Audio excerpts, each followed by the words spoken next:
23 июля BMW организовал уникальное мероприятие BMW Driving Experience, где водители смогли посоревноваться друг с другом в навыках вождения. Такое впервые в Таджикистане.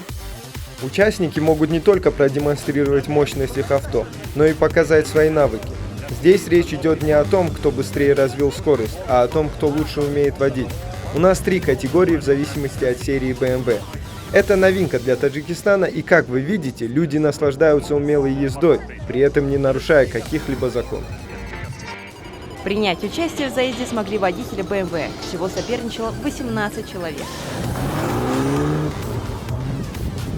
М6 2014 года, 4.4 мотор, М-Power, 330 км в час едет она, где-то 565 лошадок под капотом. Здесь техника, дело в технике. Кто круче водит, тот и побеждает. Мероприятие собрало множество зрителей, которые пришли поболеть за своих друзей или же просто насладиться качественным дрифтом. Всего было проведено 2 раунда, оба были посвящены заезду на время.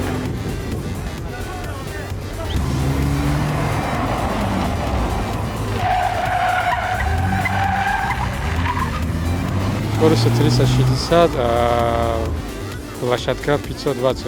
В Таджикистане первый раз, поэтому, может быть, попробуем на будущее, все, может быть, нормально будет. Ну, не знаю, здесь новая машина, вот объема очень много, сейчас посмотрим. Как бы. Я вчера покупал эту машину только специально для этого гонка.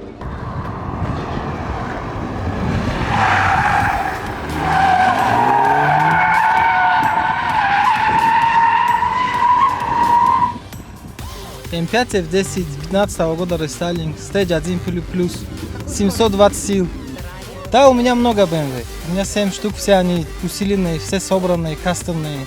Есть машины 80-х годов. Очень редкие. Ну, больше подрифтить, не очень скорость. Все мои машины для дрифта. Из 18 участников победителями были объявлены 6 в категориях BMW, а также BMW серии M. Победители получили трофейные кубки, памятные призы, а также дисконтные карты на техобслуживание в автосервисе BMW.